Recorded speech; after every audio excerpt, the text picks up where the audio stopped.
Hi, it's really me, and that's really Frozen Pete next to me. Can I do an impression, Pete? Go for it. Hey guys, it's Pete here. How you doing? You doing all right, Tipsy? You okay, Tipsy? So, I can find Mr.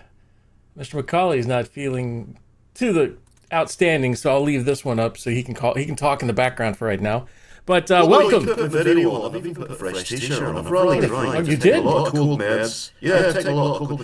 Like you can't deprive people seeing my sexy, pale, white, red-eyed face, right? You can't deprive people.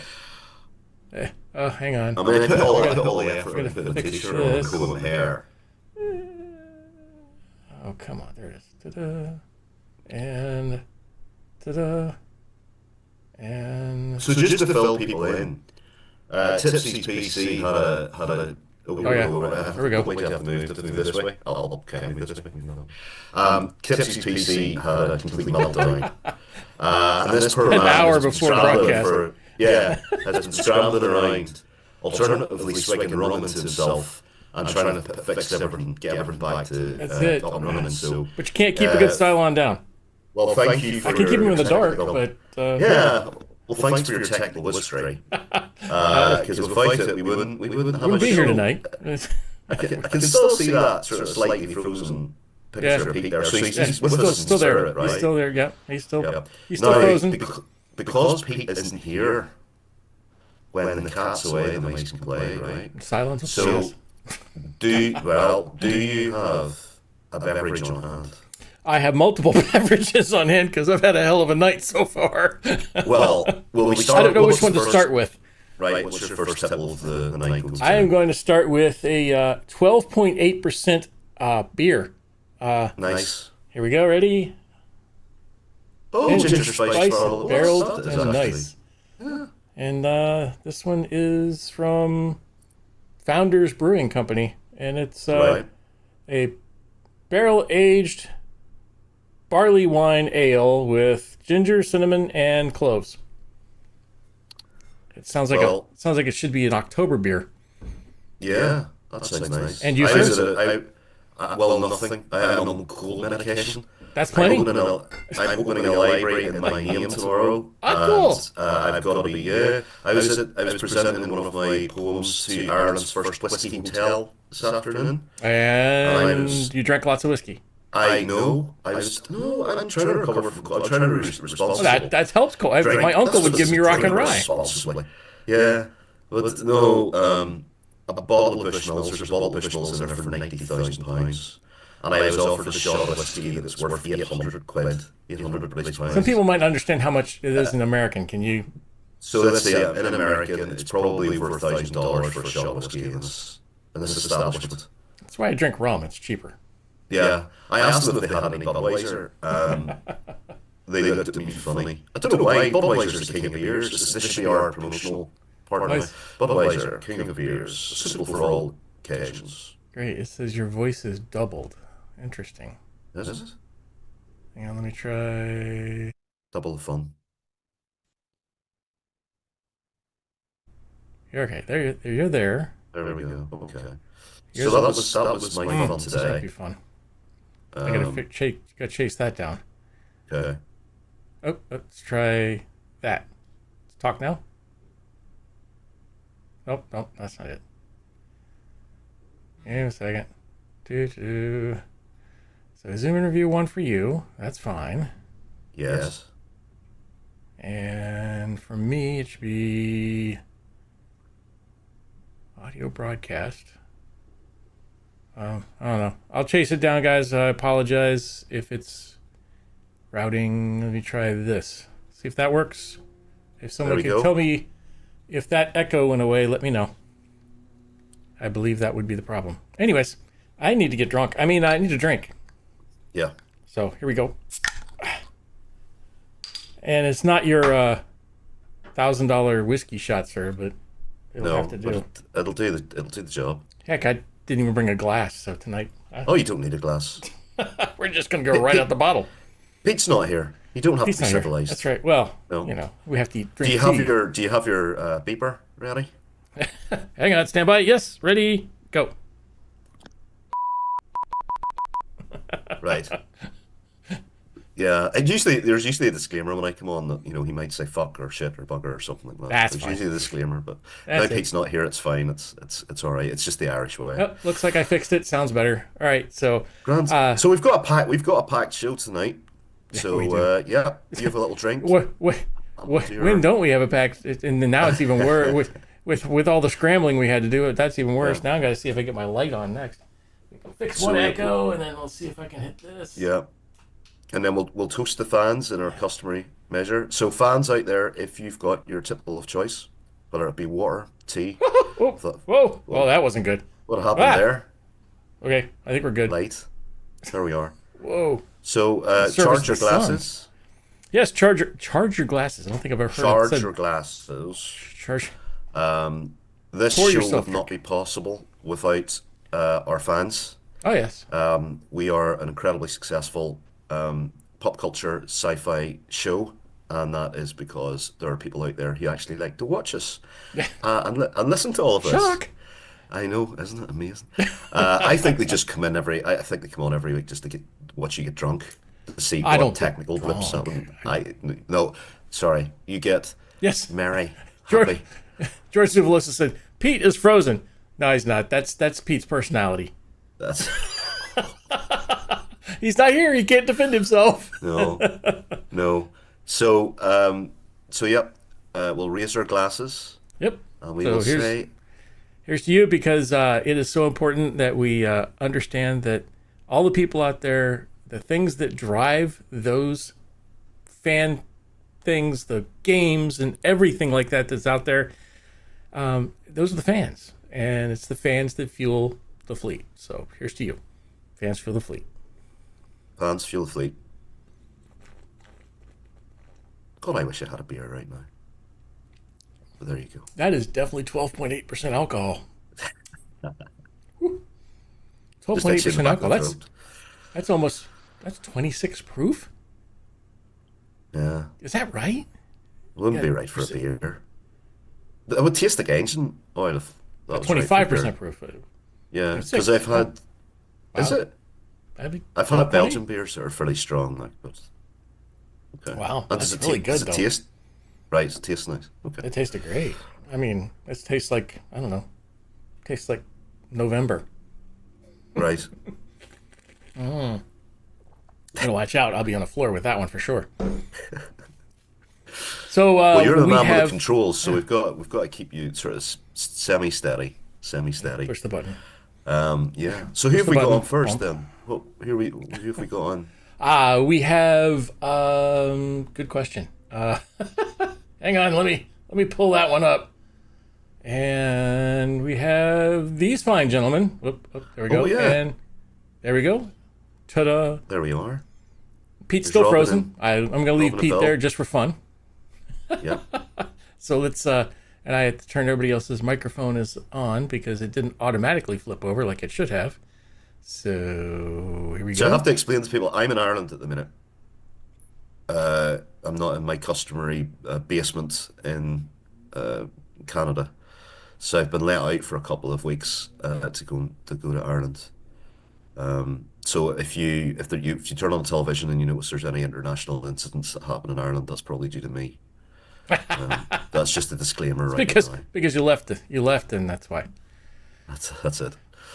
But All right. you want to introduce the I guess your bosses. Yes, these two fine gentlemen I work with. Nothing like They- introducing your boss. I get Isn't it? Yeah, isn't it? They own a company called Implicit Conversions. If you guys are fans of, we know we've got a lot of fans of retro games here. If you're No way. fans of retro games, these are the guys that are converting those old beloved titles and putting them onto modern consoles for everybody to enjoy. So you don't have to fiddle about with emulators or pull your hair out and wonder why the frame rate's lagging. Implicit Conversions handles all that for you. So all you've got to do is go onto a store, buy the game, and play it. Simple as that. So, guys, welcome to the show. I found it. I think Robin's muted. I think we can hear you, Bill, if you want to say a couple of words here just to make sure. Words to make sure. There we go. There we go. There we are. Can you hear me? Perfect. Yeah. I can. Hear you. Thank you. Look at that. Yeah. We Hey, can make things work, even though my computer died an hour before we started. yeah, and we got this Chris guy as a still image. Yes, that's Pete over there, and Yeah. that's actually his I- active side. So It's- he's super exciting guy, great to be around, one of my best friends, and yeah, that's one of the best poses. Pete's Yeah, had. we can see his emotion. Yeah, definitely.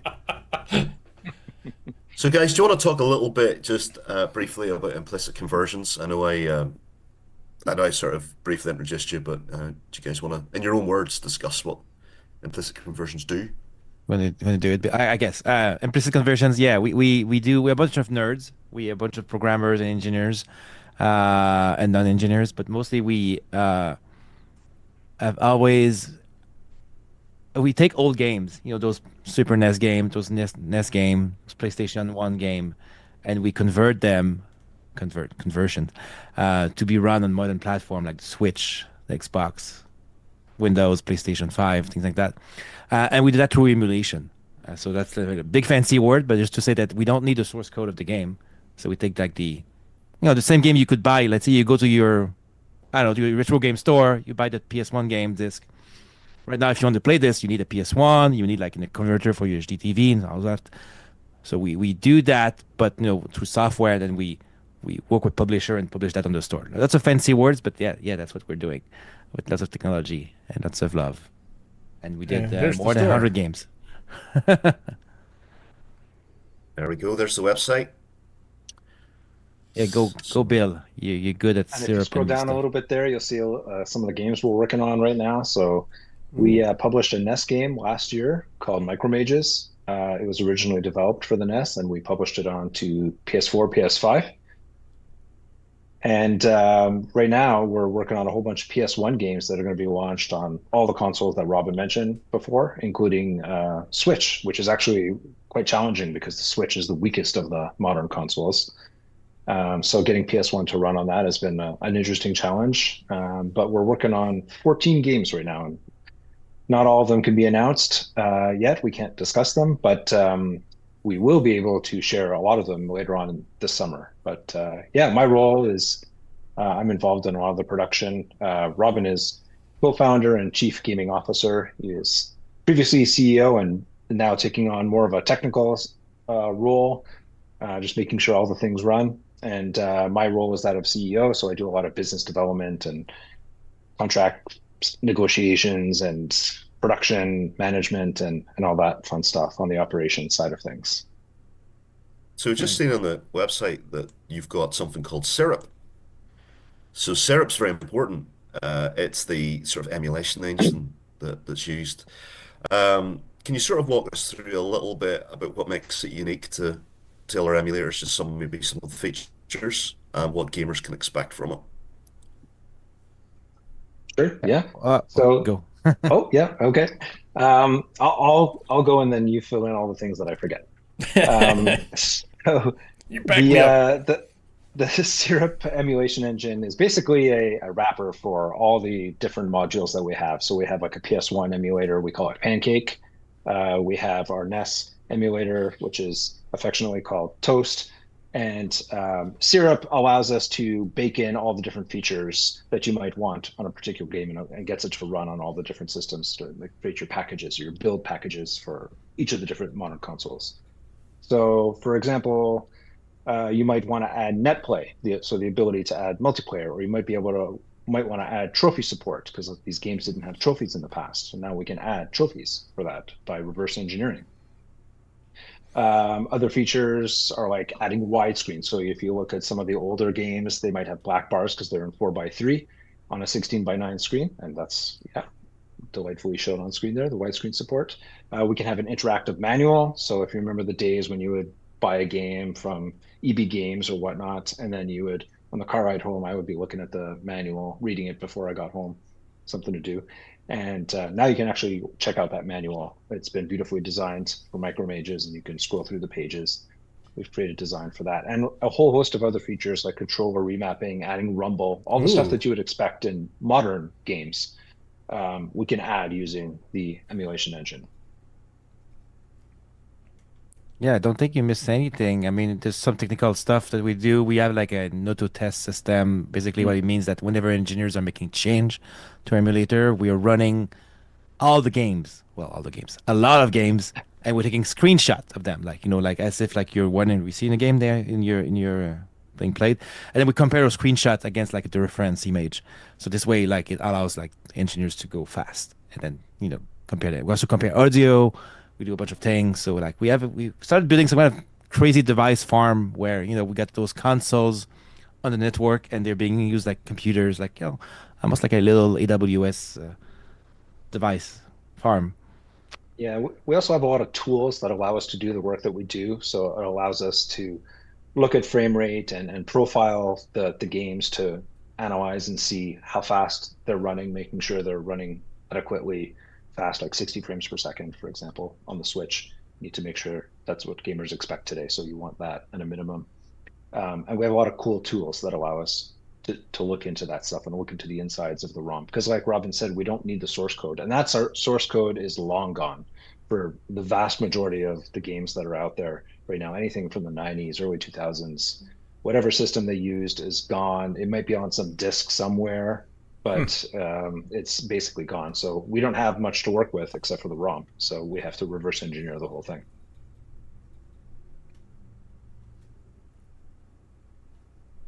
A lot of research in retro and retro fields. I think it's actually the most it's maybe one of the most popular aspects of the industry at the minute.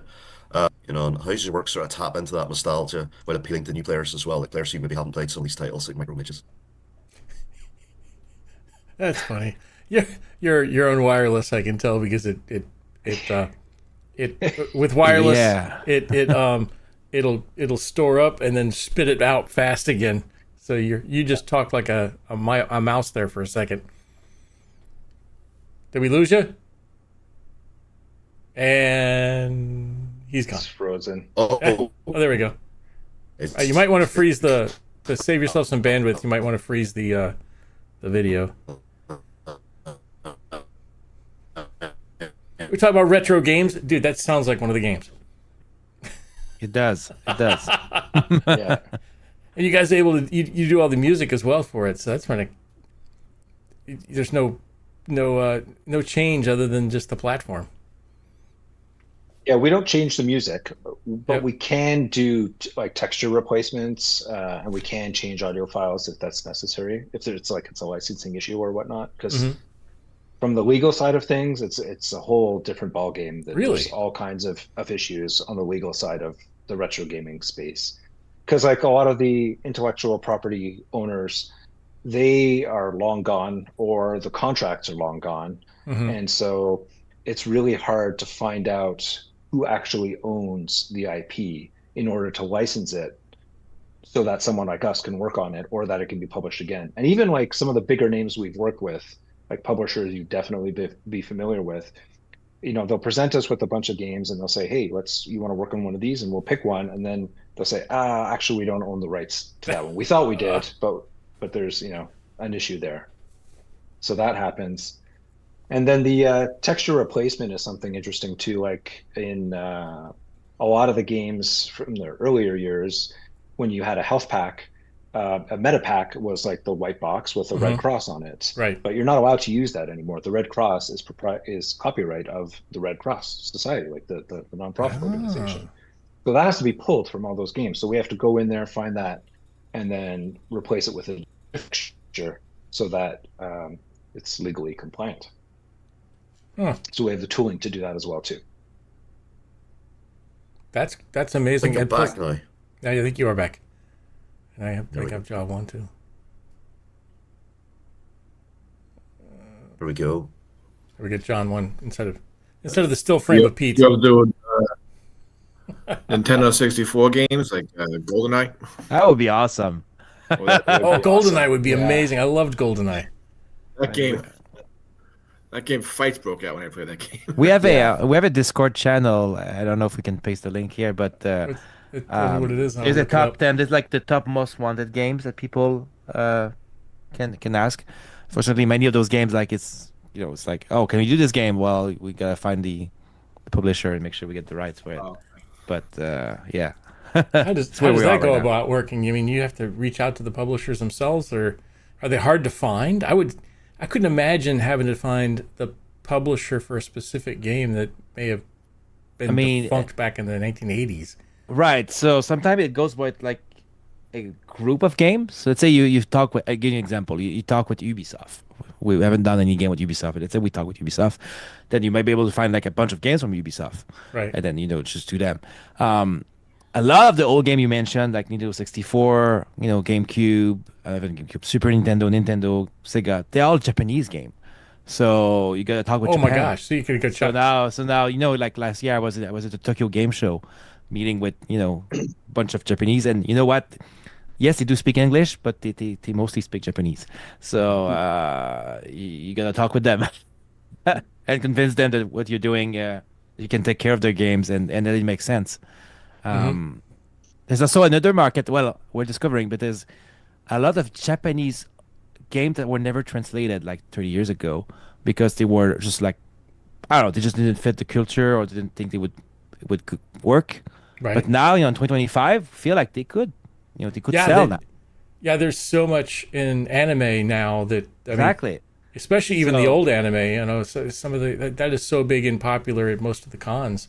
I feel a Exactly. little left out sometimes because I don't understand who most of them are. But these are the people are really into the anime pieces, and the Japanese games would really be. It's probably a big Yeah, sell. Would be a big there's seller. and so the one of the challenge is convincing them we can do translation without the source code, because they were like, okay, we got this whole game from from PS1 at Japanese only, and like, all right, well, we don't have the source, so can you translate it? And the answer is yes, we can. We have tools to do that, and they're a bit surprised. So so I That's think pretty there's cool. yeah, that's what we do. So what's this is probably the question that gets asked most of what is your dream game that you haven't done yet, and what is your favorite game that you have done? Oh, that's a good question. Let's see. The game we have done. Can we even talk about them? Some of My them we dream game. can't talk about. I keep mentioning that one game, so I'm gonna look back because there you go. I don't know if you can see it properly. That's Shadow Hearts on PS2. It's basically like Final Fantasy X. It was it's a game that did relatively well. It didn't sell a million copies. It sold 2 million copies, but it sold maybe like 200,000. And I don't know. Like, for example, my wife, she loved this game. She played a bunch like 20 years ago. It's a great game. It's funny, but if you want to play again now, like I was telling you, you need to get out the PS2. Yep. Need to connect to your HDTV. And I got 3 kids now. So what happens is basically you play the game, and you're interrupted. You say, I'm gonna save. No, it's an old RPG, right? So there's no save. You gotta find the save point somewhere, but you're in a cutscene that lasts 15 minutes. And so that sucks. But if you were on a PS5, you would just save at any point. You would just say, well, I'm done. Let me go put my console to sleep. I'll come back tomorrow. Maybe the cutscene would be a time skipper, like you could make it go faster, things like that. So that's my dream game, in the sense that this game is like an example of a game that's not popular enough to be done. Gotcha. You Right. don't ask for it, There's no ROI on it. Yeah. No. but there's enough people that I know if we did it, they would buy it Right. and they would play it. And I think there's thousands of games like that. So that's my little more business there. So that would be your your game that you haven't done that you would love to do. I would have to do that. Yeah. Okay. And then what about a game that you have done that you love mean- to play, or just a game that you love to play? If you can't talk about one. Yeah, I mean, from the PlayStation Classic from Sony that were made, I think there were some of the Resident Evil where they actually released like one of the was Resident Evil Director's Cut. Yeah, so there's those games that it's fun to play them again. Yeah. That's basically it. There was a Resident Evil game, Resident Evil Director's Cut, which was a PS1 version, the old Resident Evil. And that, when I was working, when we were working on that game, just seeing this old game running again, and then seeing it like high resolution, it's cool, because like the game is like it's old graphics, old textures, High but resolution of old graphics. exactly. It's kind of weird because the mesh are higher resolution, but the texture are still low resolution. So it gets kind of a bit of a uncanny valley there, but it works. And then you got a rewind system with this now. So you're playing the game, the zombie attacks you, you die, like, oh, screw that, you're just gonna rewind, go back before. That never happened. Yeah. So some people would say that's cheating, but I say, well, you know what, you don't have to use it if you That's want to learning. play hardcore. That's learning by doing. Exactly. Don't use the rewind if you don't want to, and if you want to have fun, then just use your rewind and do whatever you have to do. Learning by doing. I mean, all right. Well, I made a mistake. I need to go back and I learned from my mistake. I need to go back and try it again. So I don't see a Yep. problem with that. Something that'd be fun. Yep. All right, you're up. Favorite game? Favorite game that you would love to do? Favorite game. So I have to stick with Diablo, the original Diablo from 1997. You might be able to see my Diablo shrine behind me. Yep.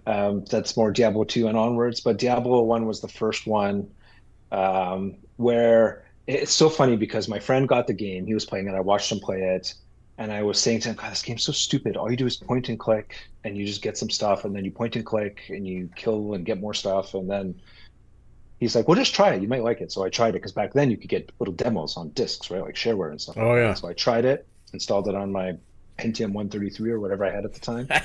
And now we're dating ourselves. Yeah. And my God, I played that game. Like, you can only play the first two levels. I played those first two levels so many times. I went to bed dreaming about the game. It was the first game where I was just like lying in bed thinking about where am I going to allocate that next stat point? Should I put it in strength, or should I put it in vitality? I'm not sure. Where do I need to min max my character? And I played that game to death. And ever since then, I've been a huge fan of Diablo. So Diablo, it hasn't come out on PlayStation. You can't play a modern version of it on PlayStation or like Switch or anything like that. So I would like to see that. But they have re-released it on PC. GOG did it for a few years, and then it was reacquired, I guess, by BattleNet or by Blizzard. And it's on BattleNet now. You can play the original version there, which is pretty cool. So you can still play it, but you can't play it on console, which would be fun. And it would be cool to see like a bit of a remaster on it as well too. And in terms of a favorite game that we've worked on, that's hard to say. We worked on some Tekken games. I like the fighting games a lot, so I think any of the Tekken ones, or actually Soul Calibur. Soul Calibur would be more on my alley on that on that one. Soul Calibur Broken Destiny, that was a lot of fun. That sounds cool. One game I like to see is Panzer Dragoon, the old Sega game. When I was a kid, I was playing that. That was a great. Oh yeah. Yeah, great game. First game I ever beat. Yeah, nice. Well, we have on our Discord, we list. I think Rob mentioned this. We ask our Discord channel like what games they want to see, and Simpsons Hit and Run is the number one by far. Oh, okay. That would be a really fun game for us to do. I think everyone would enjoy that. But it's in licensing hell. Like, it's just like I bits bet. and pieces. Yeah, It's a nightmare. So I don't know if that game will ever happen.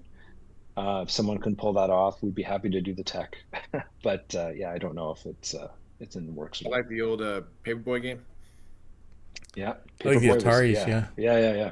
Atari's got to be a rough Hating myself. requirement. I think My first system. I don't know if you can see it on the other side there. I have a Coleco Telstar. That was the very first Oh wow. gaming system I had. My dad got it in 1980 something, and so we would play that on our old little TV, and we'd each sit next to each other, and each would have a little turn at the dial, and we'd play Pong. hockey and tennis and pong. Yeah, loved it. It was awesome. It's really funny you mentioned Paperboy, because before we co-founded this company, I was at the game developer conference, and there was a talk by, I don't remember the name of the person, he works at EA, on their revival of games, and it was the making of basically retro postmortem of Paperboy, like how they made the game, and so I remember being there. I was like, wow, this is so advanced. Like I'm in. we're in the PS4, PS5 is coming out, HD, everything, and I'm watching Paperboy, and this is great. I think we lost Dr. McAuley, unfortunately. We got a nice still frame of him, though. Lou got him. So now you can talk bad about him because he's not here. So, I mean, I was looking. I do have your Discord here. Hang on. I'll pull it up. So people who are interested. Oh, maybe not. Where's that? Fix it at? There we go. Okay. This is your Discord channel? Yeah, looks like it. Yep. And then this would be where people would come in and what consoles are you interested in? Yeah, people just chat about retro gaming. They follow some of the games we release. They talks about anything. I will be honest, I barely interact with it. I guess I'm too old for this. This is way too new. I need to go back to IRC and text-based communication. Like, but there's too many graphics here. I'm just used to plugging it in and playing on my console. I gotta go on the computer and click this and that, and like, oh, Yeah, this app and that. Let's integrate with this one, and you got to tie in this account with that, and Yeah, I it's too think complicated. I think one of the ones that I've gotten, it was older. It was on the PS2.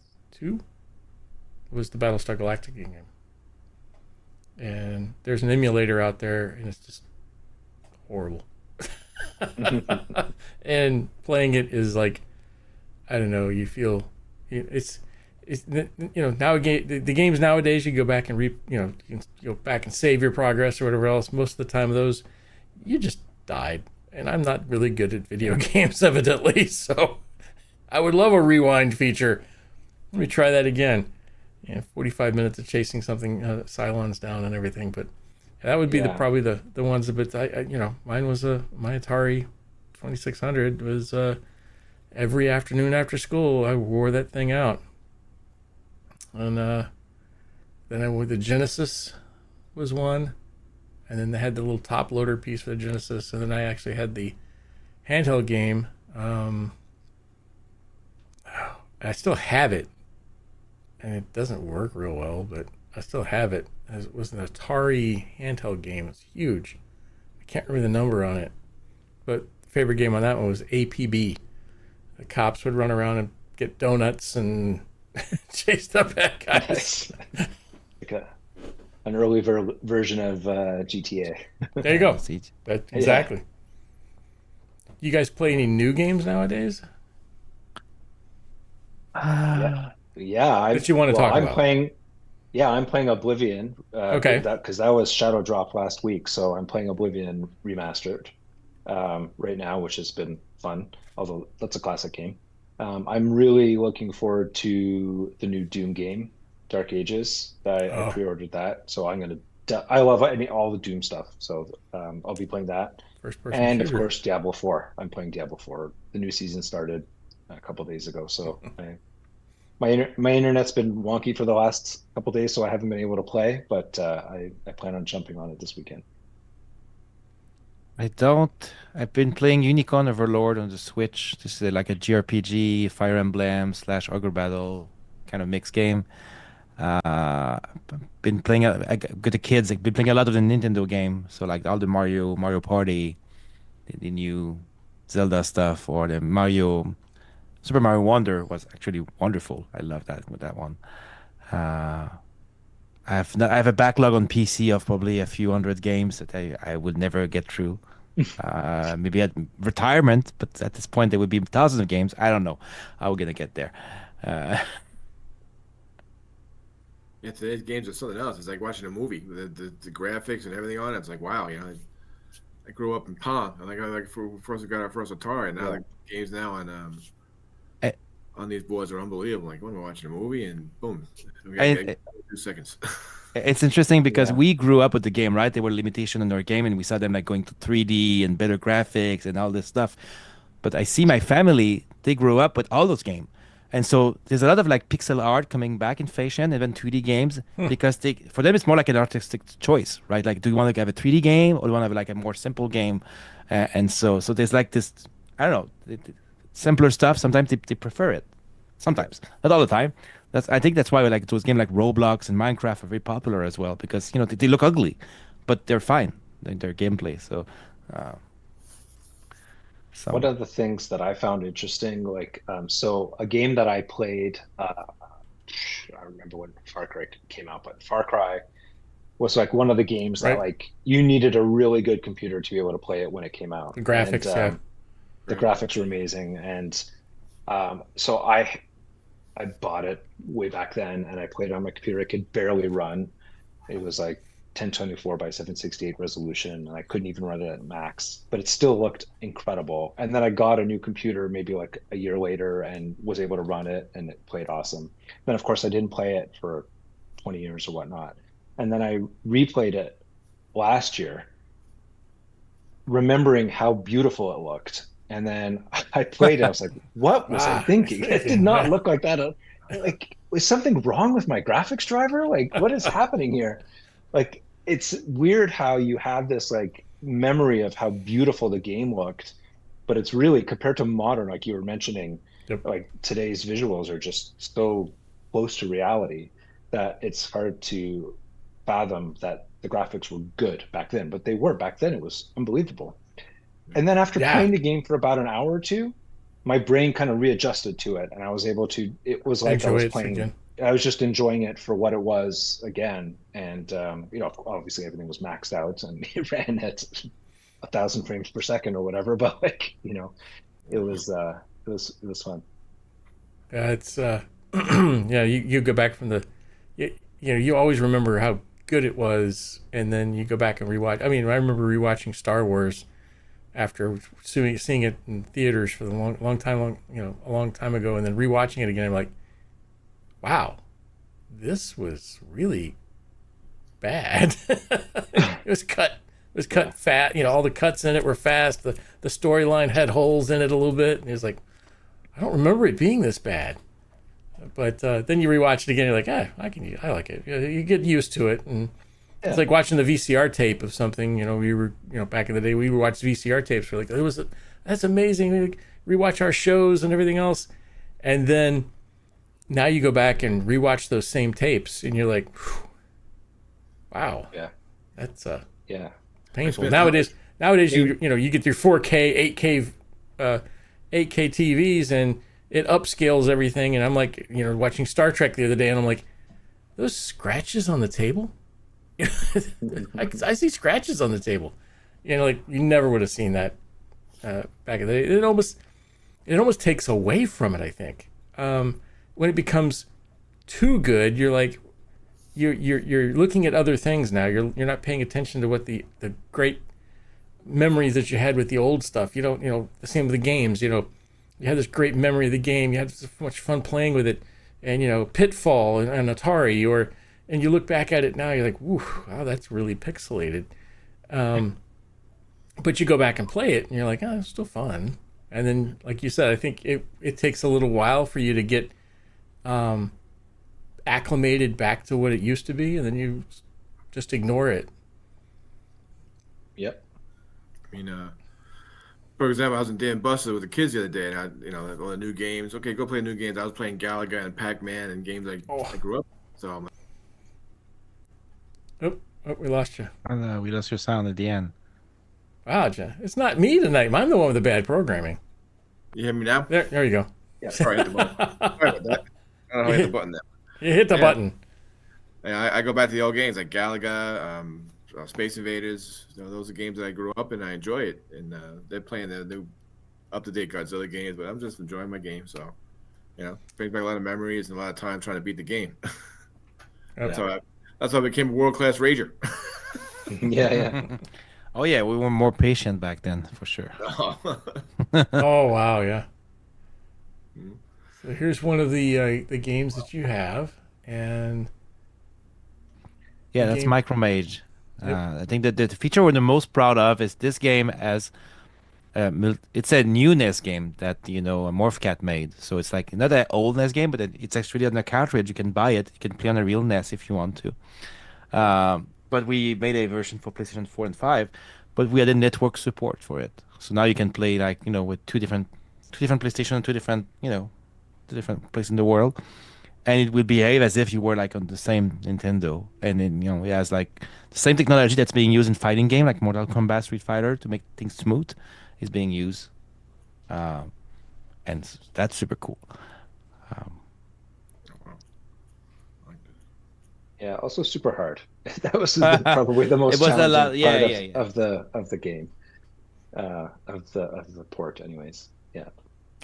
Because without going into detail, one of the challenge like newer game, you expect to have matchmaking.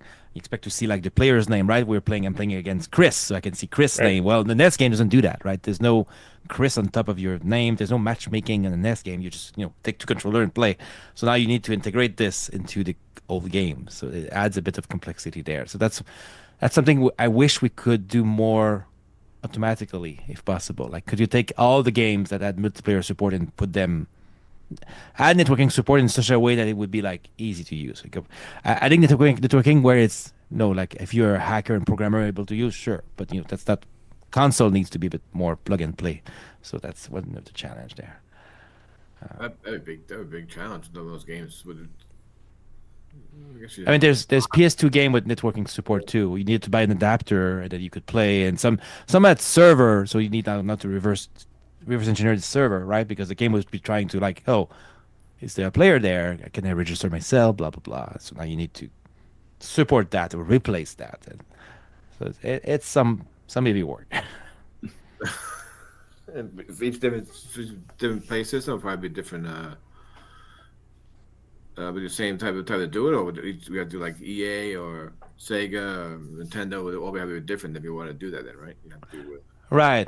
And then we found, like, for example, on PS2, we found that most of the game used the same library. So they were all similar. I guess they, like, whoever provided this networking support probably, like, provided them a series of games. So sometimes, also, if you do, I mentioned Resident Evil at the beginning of the podcast. So if you do Resident Evil 1, it's likely Resident Evil 2 will be based on it, and Resident Evil 3 would be based on that too. So if you do one game, then the second game is a bit easier to do because most of the code is similar and most of the bugs would be similar and things like that. Um, so it helps to know the story. Sometimes a different game may come from the same engine or the same team that did the previous game. So there's all this I guess this history of game that's hidden from the public. That's useful when you emulate them. Yeah, I guess different code, right? Certain games had the year 0011, and now.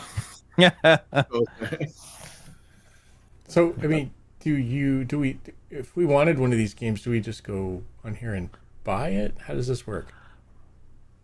Right. We don't sell the games. We do the work for them. So we do the engineering work. Gotcha. But yeah, you can go to Micromages is available now, so you can go to the PlayStation Store and buy it. You can just search for it on the store there and get it. And the other Wow, that's a good games, price. Oh wow, yeah. It's a really good yeah, price. that's it. Yeah, and the other games we're working on there, they haven't been released just yet, so they'll be coming out later on this year. And then you'll be able to do the same thing. You're on Switch, on whatever store you're comfortable with, or you have a console for, you can purchase it there. There's a lot of game you can find also. If you go on Sony and you look at the Classic Plus program, there's like Mm. hundred of games there are PS1, PSP, and PS2 games, and we may or may not have something to do with those games, but I don't know. Can neither confirm nor deny the presence of my work in Exactly, that but you program. can also you don't have to be a subscriber. I think many of those games you can buy them individually as well. Yeah. So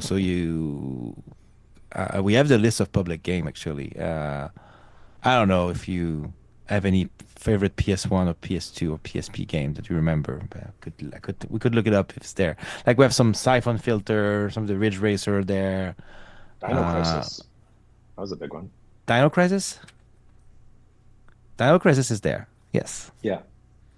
Uh, there's some of the Patapon Medieval, Dropship, Time Splitter series, Jack and Daxter, Indiana Jones. There's Grandia. There's Legend of Dragoon, I think is there. Legend of- Yeah, Legend of Dragoon. Wild Arms. So a bunch. So they are all, all emulated games that you can buy there. Legend of Dragoon? Twitch. That's pretty cool. And you guys are you guys make your own games too? I mean, you gonna design your own games on there, or like? Not No. implicit. No. That's a lot of work. Yeah. We're trying it's a whole to different avoid ballgame. that. Yeah. It's I a- work Yeah. I worked before, like I work at Ubisoft at 2K Games. We made games, we made AAA games, we made all kind of games. It's a lot of work. Oh yeah, I can imagine. Coding. Uh-oh. Someone's getting a phone Somebody's call. ringing. Somebody answer that. Oh. That's a landline, by the way. I haven't heard that in a while. Yeah, no kidding. That must be that must be John's. It's gotta be John. Yep, there you go. It's gotta be John. Yep. John's landline. Dude, I haven't heard one of those in forever. It's very retro. It's very retro. Well, thank you so much for coming on. I've learned a lot today, believe it or not, in regards to some of the games of our youth, and be able to, who works on these things, and how do they how do they get into the program, or who you have to talk to. The Japanese piece is amazing. I mean, that would be so difficult to actually. I mean, you've got a language barrier and a trust barrier as well. That's a real challenge in itself. And I really, you're fans of the games, you're fans of these things, and that's what drove you to do this. That's you get to live your dream, and you get to leave something behind of your dreams, because many years from now, people will could still be playing these games, many years from now, maybe on their PlayStation 25 or Yeah. Exactly. Yeah. they got to come up with a better name at some point. Yeah. PlayStation X. X Mega Man. 27 Legion, Yes. Legion version something.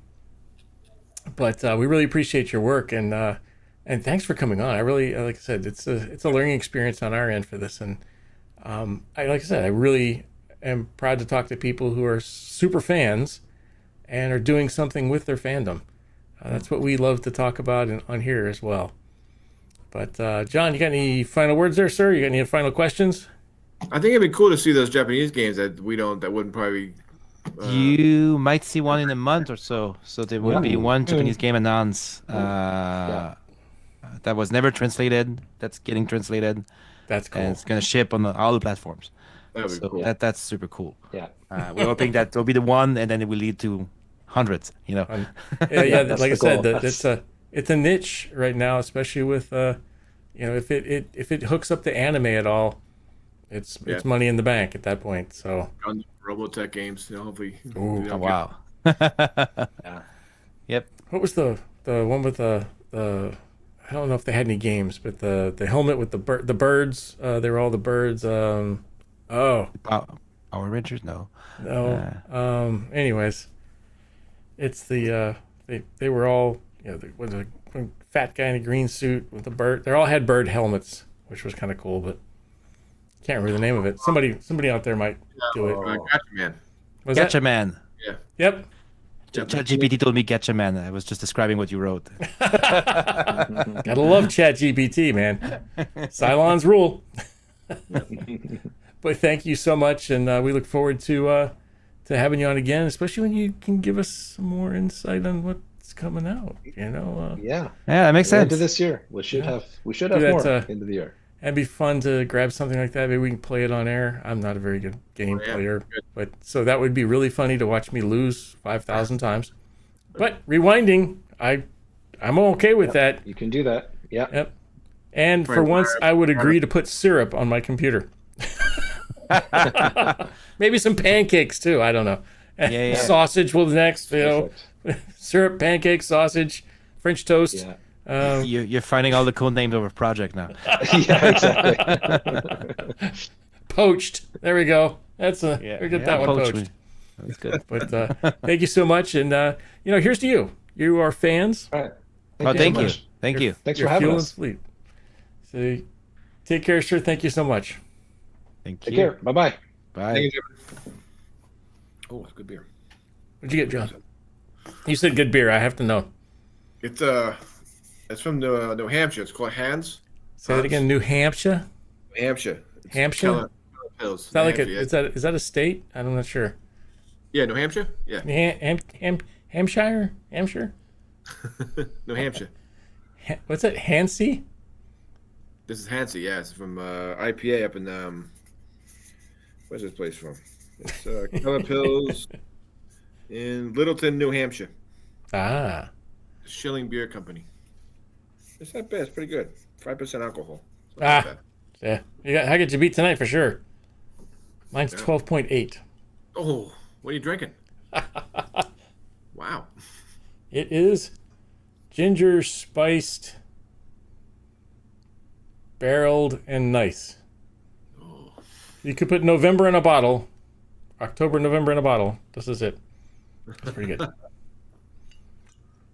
that's pretty good. So that was great to have those guys on. They were amazing. Once again, thank you, Dr. McAuley. Unfortunately, sorry we lost your signal. That's what happens when you get away from the base star and the two Cylons are running the show. So base star has better signal than Galactica's colonial fleet there. So Battle of the Planets. That's another good one. So, Colin, yeah, Erica says ring ring. Go with the siphon filter. That was a great siphon filter. I don't remember that game. Siphon filter? I have to look that one up. Mediocre modeler may be dating himself. Siphon filter. Some of the good ones. I miss the Pitfall. I remember that. I'm playing Atari. Wing Commander. Wing Commander. I like the old RPG games. They were pretty good. Wing Commander. So you want to introduce our next guest? They are waiting in the wings here, and unfortunately they can't hear my audio very well. So I will have to feed you some questions if I get any. Yes, we had some questions signed up. Our next guest is Leslie Hoppin. She worked as a stunt woman on shows as Star Trek. I think she was on Deep Space Voyager, Deep Space Nine, I think. She did a lot of acting for Star Trek, and she's a stunt woman. She has a long career. She's the person that does all the favorite scenes that we like, falling and jumping, and you're like, how do you do that scene, and how'd you set that scene up? And she's the one that does it, and that makes our favorite scenes that we enjoy. Like, oh, how do you survive that fall? And they're the ones that do it. So she has a long history of stunt work and in the business, and she gradually decided to come on and talk about it and tell us about her career and her highlights, and we're looking forward to talking to her. Yeah, we had another stunt woman on earlier. I can't remember her name off the top of my head. She was in Battlestar Galactica. I can't remember her name.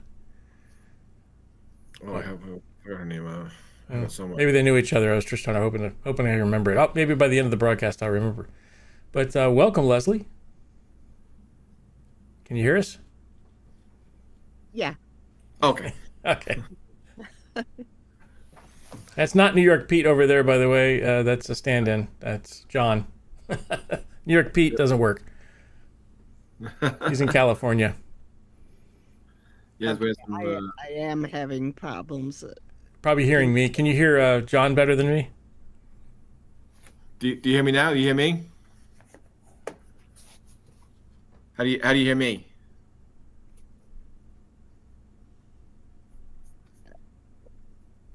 Hang on, John. I did. Can you hear me talk on the radio on the computer now? I jacked you way up, so hopefully you can hear me. Just, Got a good connection now? Yeah. Can you try talking a little slower? I'm sorry. That's okay. Can you hear me? Yes. Okay. Okay, I could hear you when you said that. Yes. Can you I know you were in stunt work. Could you tell us how you got into it? Okay, I could. Can you tell us how you got into stunt work? Nope, I can't. I can't hear. Can you tell us how you got into stunt work and Star Trek? I sent you a message. See if that works. How did you get into stunt work? Well, it actually I wanted to be an actress, and uh, I went to an acting school, and I found it absolutely boring. It almost made me change my mind. But then my older brother was at Caltech in Pasadena in California, and the family went out and we went to the Universal Studio tour. And at the tour was the Western Stunt Show. Uh, and here this guy comes out and he's talking, but then he's cracking a whip. They're throwing punches, they're doing high falls, shooting guns, and that's when the light bulb went on. Is that I don't want to be an actress. I want to be a stunt woman. Oh wow. And Well, so then I graduated high school. I actually did go to another acting school, but after that acting school, which actually was better, I did go out to California and pursued my career as a stunt woman, and was lucky enough to get into the industry in a year and a half time, which actually is incredible. I mean, there are people that have been out there for 10, 20 years hoping to break into acting or stunts, and they're still trying. yeah, it's I guess it would be a tough field to get into. You got to be pretty tough. I I saying I guess it's very it's a hard career. it's a difficult career. I mean, how do I say it? Is that for every acting role, you could have 10,000 women trying to get that one acting role. For a stunt role, you still could have 100 women trying to get the one stunt role. So it is a very difficult career to get into. Um, I believe that there's 160,000 members of the Screen Actors Guild right now, and only uh, 1 or 2% are actually making a living as a person. Wow. Uh, they don't even qualify for a health plan or the pension plan. So I was really lucky. And how did you and you worked on Star Trek series, correct? Yes, Voyager? I was on Deep Space Nine and Voyager. I actually doubled Lana Torres on Voyager, which that's an interesting story because uh, they do not allow human women to fight. If you're an alien woman, you can fight. And being half Klingon, half human, I was able to fight with men, and which I absolutely love. But like I say, if you're a human woman, then uh, you can hit them with a pipe or you can hit them with a phaser. I never understood that. You hit them with the butt of a gun. Why don't you just shoot them? Uh, And that's a picture of Dennis Matalone, the stunt coordinator, and that's me dressed up as Torres. oh wow, wow. And how did you like working Deep Space Nine?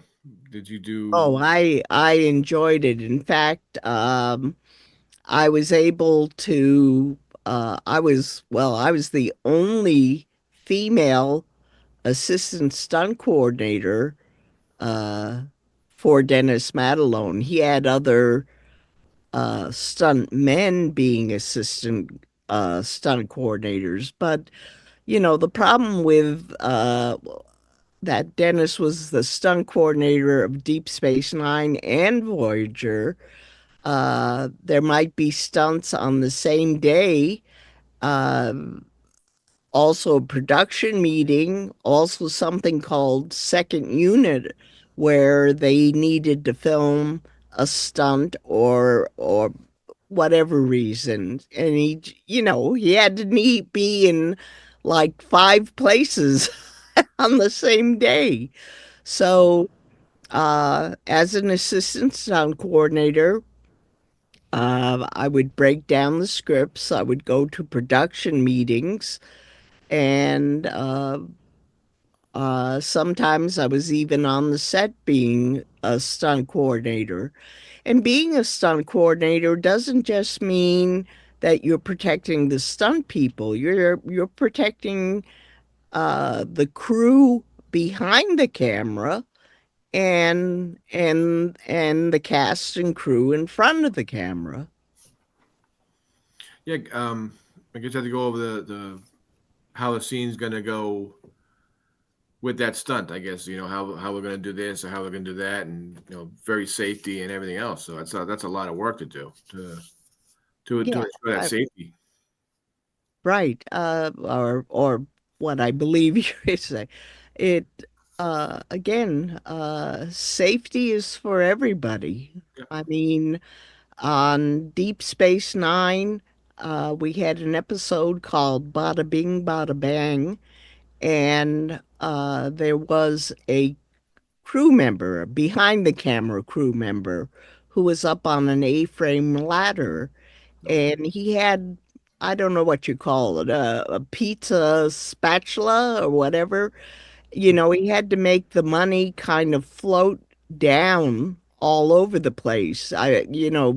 What happens is Benjamin Sisko throws the money up in the air, but technically speaking, the money would come right down on top of him. So the crew member was shaking the spatula so the money would kind of float all over the place. But what happened was they were setting up for the next shot and they were moving a camera dolly, and they didn't realize that the camera dolly was hitting the ladder. Oh. And here this poor guy is holding on top of the ladder, holding the spatula, and the ladder is tipping over. Uh, I saw it. Now, you got to realize I also was in the scene as a stunt woman. So I'm in these high heels and this 1950s dress, but I, as a stunt coordinator, I saw what was happening and I went running up to the ladder and just put my full weight against the ladder, so it wouldn't tip over. I mean, it was a tall ladder. It was 10 or 12 feet, and I mean, had he fallen, he would have hurt himself. Um, Luckily, people saw what was happening, and they quickly joined in with me, and also they pulled the camera back so it wasn't pushing against the ladder. And he didn't fall. So, like I say, that's part of being a stunt woman or a stunt coordinator. Yes. Yeah. That's a lot of work. You got to keep your eyes on doing your job and also on everybody else. So that's pretty tough. I mean, did you um did you work with all the actors? Did you work with Cisco, the main actors, Bajona? Did you enjoy working on Deep Space Nine as opposed to Voyager, or was it the same? I'm I mean, did you like working the stunts on Voyager? compared to DS9? Was there Oh, different? like I say, Voyager was a lot of fun for me because I got to fight as Torres. So I was fighting with men, and it was great. I mean, I maybe you almost got to call it a breakthrough that well, but again, she was half Klingon, so it wasn't that she was a human fighting aliens, but like you say, it was just really great because I was able to well, I'm repeating myself. I mean, to be able to fight with men showed that a woman could be just as physical as a guy. Yes. Yes, no, in a way, you're trailblazing that for a lot of people now that are in the business. Stunt women and everything, and you can show women can hold up against men, and it's good. It's a good thing to do. So I think it's good for the business and for young women who want to be in the business. So it's very good. Have you been in other shows? You also in the? I believe you were in the car. You were a stunt person in the car, correct? That movie, The Car. Right. I that well, I got to start off that it's a funny story is that a production manager saw this one stunt woman and myself, and he brings us up to the producer and he says, uh, uh, here are two people that I think would be great as college kids. And the producer, we're in our 20s. And the producer looks at us and he goes, "Oh, they look too young." You know, That's a so, so compliment. Wow. So we became high school students when the horses run down the track, when the car scares the horses, and they had this huge wind machine. So that again, that's another story. Is that horses do not like stepping on anything. I mean, unless the rider forces the horse to run over somebody. But these horses, with the wind blowing, couldn't see anything, and they told the stunt people to raise your arms up and try to look as big as possible, and the horse is going to miss you. Now, in my case, I mean, I raised my arms, but like you say, it was so dusty that it actually was the stirrup of the saddle hit me and spun me to the ground. I mean, I hit the ground, and all I could do was cover up my head and hope that that the horses weren't going to trample me. And I was lucky. There was another stunt man that a horse hit him, the horse's chest hit him straight in the chest. I mean, it ran right over the top of him. I mean, luckily he wasn't hurt. Wow. Yeah, that movie, I remember seeing that. Still to this day, it still creeps me out. That movie, that car. Oh, it was, tame to today's standards, but it was a good scary movie. It still scares me. So it was easy. No, and that was one of your first movies you were into in stunt work. I mean that was your one of your first projects when you went into stunt work. The car, or You're asking if that's one of the first movies I was in? huh? The first movie I was in was called 2 Minute Warning, and it's really strange. You have these studios that they either create a movie or a television show, and it's exactly the same as a show on a different channel, like Remington Steele is the same as Moonlighting. 2 Minute Warning sort of is the same as Black Sunday. Um, what I'm trying. Whatever. You just I'm so surprised that they don't try to come up with a different idea. I mean, basically, you talk about Star Trek, but you had Babylon 5 at the same time. Yes, yes, we talk about that new ideas all the time on this show. It just seems to be all rehashed and rebooted, except for the ones we want to reboot. So, I mean, what was your favorite movie you worked on? I see you have a long line on IMB. Um, what was the best project you worked on? The one that you liked doing the best? The best stunt? But yeah, the best movie you worked on. I guess the best Oh, stunt project. best movie. Uh, well, there was a lot of stunts in 1941 that uh, I enjoyed doing the different stunts. I'll say one thing is that I tend to like comedy stunts. I mean, they are just as dangerous as a stunt in a drama, but I don't know. Well, I like to laugh. Yeah, yeah.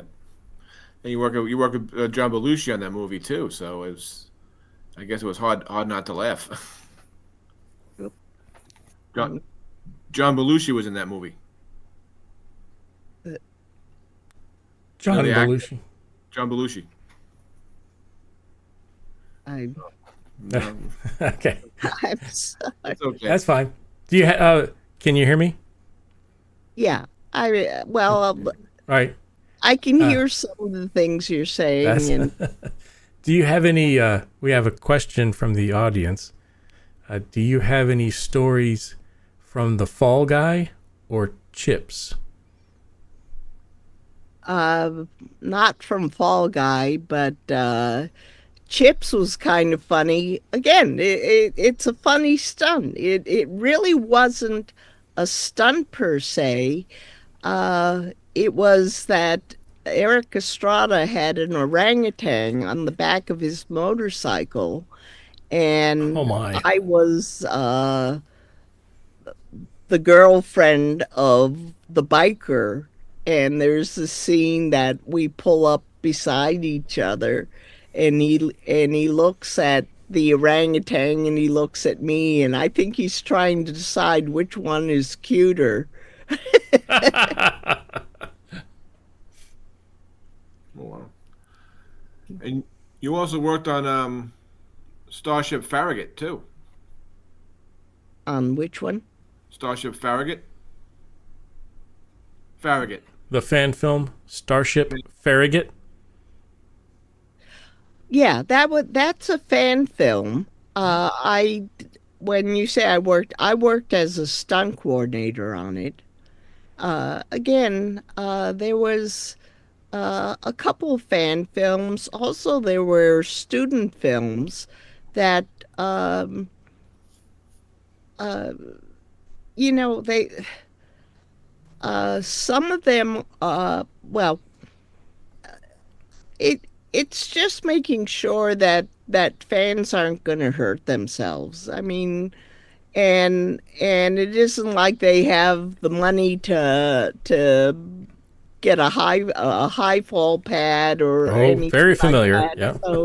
So you gotta, well, here's a cushion from a couch or something like that, or I might bring some of my own pads, shoulder pad, knee pads, um,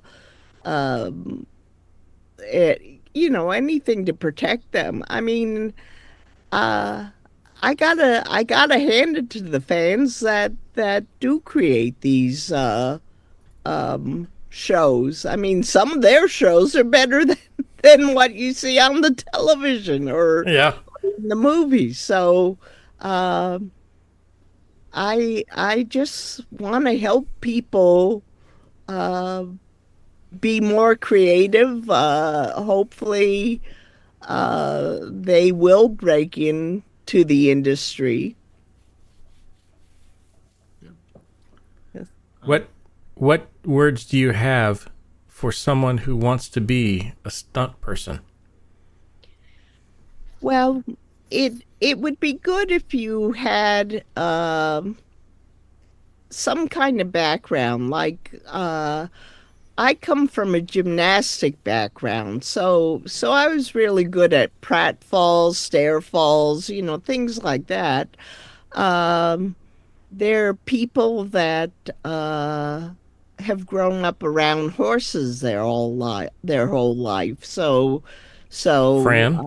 I mean, they're really great with horse stunts, but or people that might have been in the circus is that uh,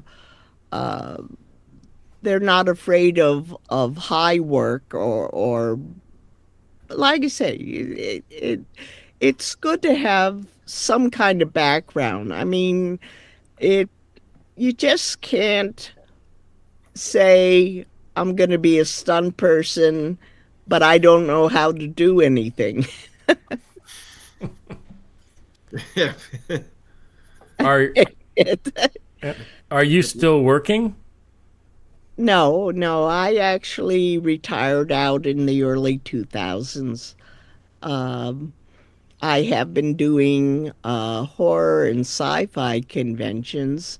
It's kind of interesting, It you worked on Star Trek, you worked on Nightmare on Elm Street or Hmm. Scream 2, and as the years go by, uh, you suddenly have a cult following or a fan following. Wow. Yeah. How does that feel? It's wonderful. I really enjoy going to these conventions, and I mean, well, especially Star Trek. Well, I both things, but Star Trek. I'm an original Trekkie, so I love talking about Star Trek, but I love talking about Nightmare on Elm Street, or specifically working with Wes Craven. Uh, I mean, a story that I have with Wes Craven is that stunt people don't get scripts. I actually was hired by Tony Caesar. I didn't audition for the role of the Hall Guard. And so Wes would come up to me and say, okay, in this scene, I need you to say, where's your pass?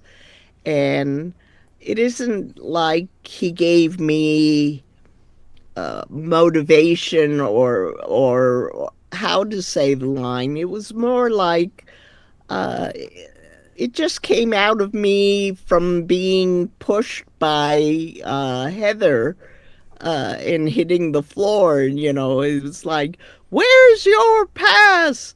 But then, but then what happened next was we did the hallway scene. Well, okay, that's a picture of Heather just about when she's about to push me to the floor. Um, but the other scene, Wes comes up to me and he's almost crying. I mean that, or at least the look on his face was that way. And he's saying to me, Leslie, I'm telling you right now, um, that scene that you're showing right now, I'm telling you right now, your voice is not going to make it into the film. We're having the actor dub in his voice. That was Robert Englund. Right. And and he looked so sad and he walked away, and I'm thinking to myself, I'm a stunt woman. I don't care whether my voice made it onto the film or not. Anyway, well, the "Where's Your Pass" is me, but um, I don't know. I guess it was his attitude of maybe telling an actor or an actress that we're not going to be using your voice, and maybe uh, the feeling of that actor or actress, suddenly realizing that that their voice isn't being used, but it, you know, well, if anything, I'll say the "Hey Nancy, no running in the hallway." Um, well, let me back up for a moment. So what Wes said is, I still need you to say the line because we need Robert Englund to dub in uh, the line that you're saying, and so we need your mouth moving, so that he can, well, like you say, dub in his voice. And I guess it came out, or it comes out so good at conventions. I've had people tell me that that scene just totally freaks them out. Yeah, I remember that one. Do you know any upcoming cons you're going to? Conventions? Uh, well, I think the next convention is Delco Pop. Well, I'm supposed to be in Pennsylvania. Boy, I wasn't besides that I can't hear. I wasn't prepared for the I have about four other conventions this year, and my agent is working on conventions for next year. So I've been really busy. I mean, I just finished Cleveland. Just got back from that, and it it just again, it's just so much fun to talk to fans. Another thing I'll say real quick is in 1972, um, I went to the second Star Trek convention in New York City. Wow. So I've actually been, I'll call it, on both sides of the table. I mean, I have a couple pictures of me with George Takei. Uh, it so I know what it's like to walk up to a person and go, wow, this person was on Star Trek. I've seen every episode, and and now I sit on the other side of the table and have people come up to me, and well, even what you said is that I mean, normally we're talking about Nightmare on Elm Street or the different Star Treks, but I've had people come up to me and say, you were in the car, or they have the DVD cover, will you autograph the DVD cover, or Motel Hell? I Oh mean, wow. these are movies that I thought have come and gone, and fans will surprise me with you were in this movie, or you were on this television show. Yeah, the car was. I still remember for that still gives me chills. That's one of those scenes that car pulls up and like, and he gets the sheriff. Like, oh boy. The Every time I horn. see that, every time I see a car like that on a road or a show, I'm like, So, but yeah, and What excuse me. Did you ever not get hired for something that you wish you would have? Actually, I'll turn your question around. I've been called to do stunts, and I have actually turned them down because Wow. I felt that it was dangerous to me. I mean, it's like, I need you to ride this motorcycle, lay it down. I don't ride motorcycles. I mean, I could sit on a motorcycle and make it go down the street, but I can't do a stunt on a motorcycle, and I'm not about to get myself hurt. That this business isn't about making money. It's the capability of doing the stunt. Um, and like you say, I'll only take a job that I feel that I'm capable of doing. How do you feel about the Hollywood now recognizing stunt people for Academy Awards? I have mixed feelings about that because if if there's going to be a competition for the world's best stunts, that also increases the risk of the stunt. Mm-hmm. So, I mean, I'm glad that stunt people are finally being recognized. I just hope that people aren't going to go for the world's record and that there'll be more injuries. I mean, I was on the board of directors of the Screen Actors Guild in the 1980s, and that's when the Twilight Zone incident happened, Mm. when the helicopter Helicopter? Yep. landed on Vic Morrow and the two kids. There were either two or three stuntmen that died doing a stunt. There was a stunt woman that became a quadriplegic due to a stunt. Um, Yeah. you know, I I'll say I'll wait to see. Yep. Yeah, I can understand that. Yeah, I can. Uh, I don't want them to go crazy with put each movies now. They have the biggest action sequence, and they can do it choreography, but I don't want to see the biggest dangerous stunt, and that's risking lives. They could do the same stunts they do now, and I can understand that, but I don't think I want to. I kind of agree with you there. Don't want to harm anybody for no reason. So, Right. Don't make people take unnecessary risks for fame. Right.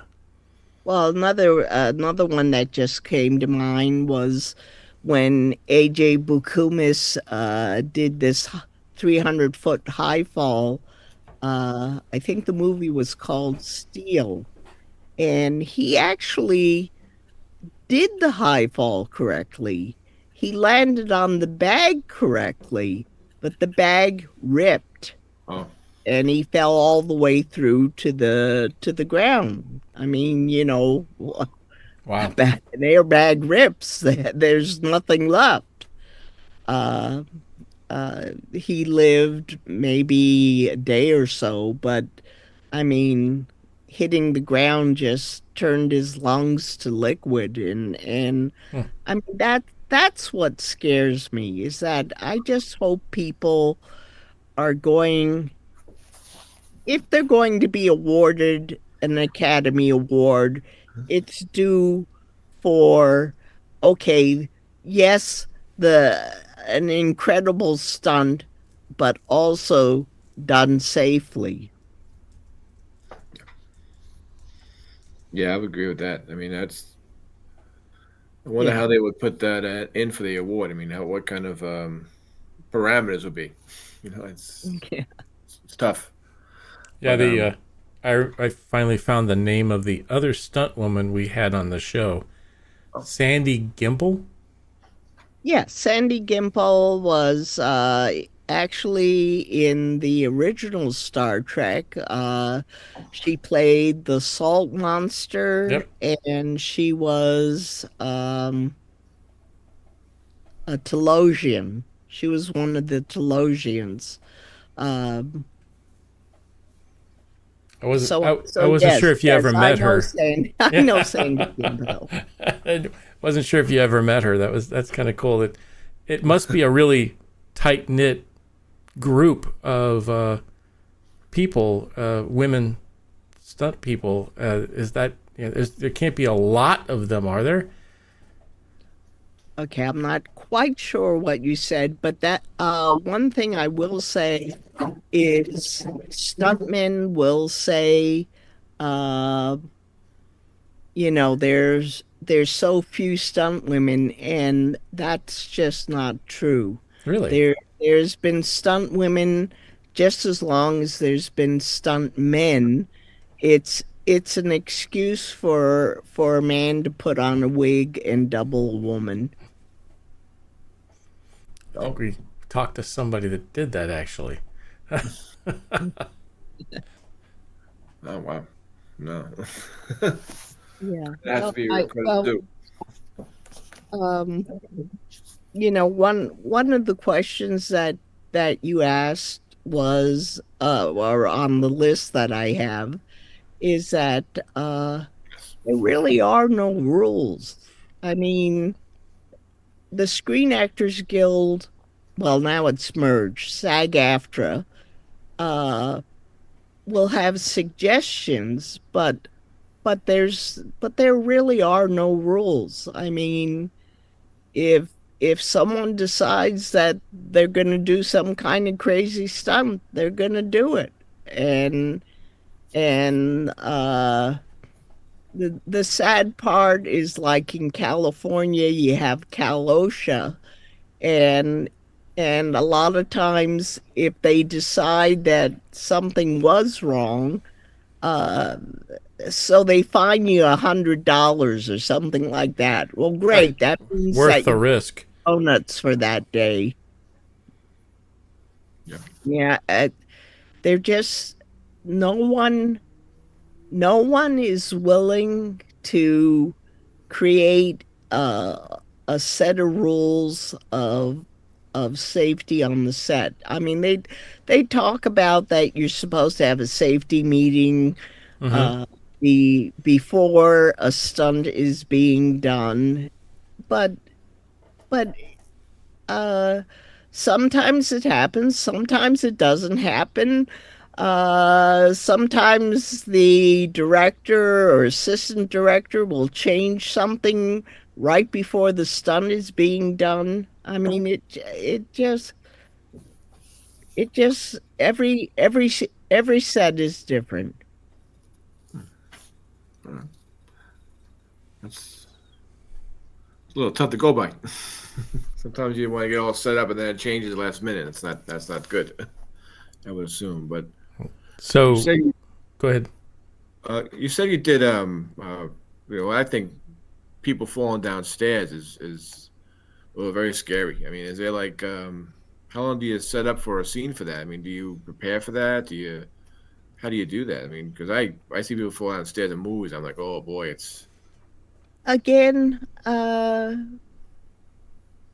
it kind of depends on the stunt coordinator also. Is that I did a stair fall on Deep Space Nine, and originally it was supposed to either be a metal staircase or wooden staircase. And Dennis Madelone was concerned about my safety. And he demanded that there be padding put down, carpet put down on top of the padding. And then I don't know if you would call it the banister or the post. Instead of having it on every single step, it was like he wanted it every fourth step. So because I was supposed to be a dead body, so it wasn't like I could adjust myself. Um, so he was very careful to do everything that I wouldn't hit my head on anything, and I did the stunt safely. I don't know, preparing yourself again. You wear pads. Again, I have a gymnastic background, so rolling downstairs isn't that difficult for me. Um, it was interesting years ago. Uh, there was an episode of Columbo where the actress Oh, had to love roll it. down metal stairs, and we had at that time only one answering service, and they uh, told told the production company Leslie Hoffman is the only person that could do that stunt that you're talking about. And that's how I got hired to do Columbo. And I was stunt doubling Lainey Kazan, who's, she's like a foot taller than me. But due to safety sake, um, I was suggested to do the stunt because they knew I was capable of doing it.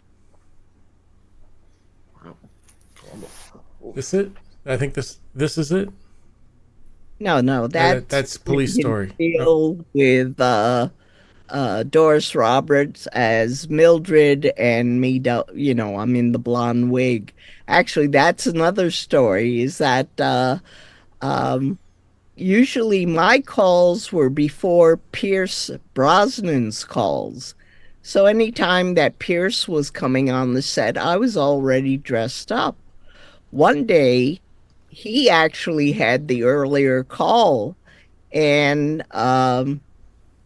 he comes onto the set, or he's on the set. I come onto the set with the brown hair and the stunt bag, and I go, "Hello, Pierce." We've said hello to each other, and he looks at me and he kind of goes, and I'm going, "Oh my word! What is he having a bad day? What happened?" And later, I was dressed up as Mildred, and Pierce comes up to me and he goes, "Leslie, I am so sorry. I thought you were a blonde."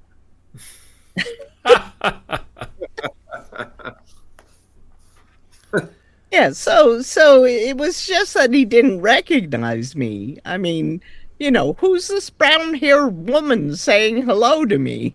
Yeah. Can you tell me about the stunt off the Love Boat? With the Love Boat, again, here we go with I knew I was capable of doing a high fall into water. I also was wearing a wetsuit, so there was no way that I was going to drown. I mean, the wetsuit would pop me right up to the surface.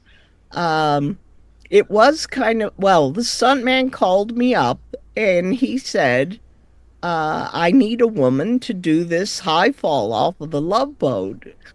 Uh, if you say no, we're gonna have to use a man to do the stunt." And I did, well, like I say, is I knew I was capable of doing it. It was kind of funny though. Well, a couple stories is I looked over the edge and I said, "Well, how high is this?" And he goes, "Oh, maybe 40 feet." They measured it the next day. It was 78 feet to water.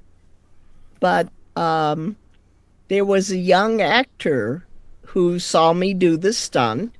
Um, and he came up to me afterwards and he congratulated me. That was a great stunt that you did. And I said thank you to him. And I had no idea who this actor was, but I went home that night and I'm watching this new television show, and it's called Three's Company. The No young way. is John Ritter. Wow. Wow. That's so cool. I mean, I will say the one dangerous thing about the stunt was that actually two of us went off the Love Boat. A stuntman jumped right after I jumped. He was doubling John Ritter. And we landed about 3 feet apart from each other in the water. Had he landed on top of me, Nope. Wow. again, I mean, I hit the water okay. Had he landed on top of me, I probably would not have survived. That's oof. Yeah, no, I mean, like I say, is that you do a stunt sometimes the simplest stunts can be the most dangerous stunt because you're not necessarily, I'll say, 100% prepared for a simple stunt. I have to ask. You were in a couple of my favorite shows. That would be Police Squad, Naked Gun, and Airplane. Okay, I didn't hear the first one, but Naked Police Squad, Naked Gun, Airplane. okay, it's still didn't. I can hear Naked Gun and now I just forgot. Yeah, the Naked Gun was funny. Well, it was interesting because I walked on the set and Ricardo Montalban was working that day.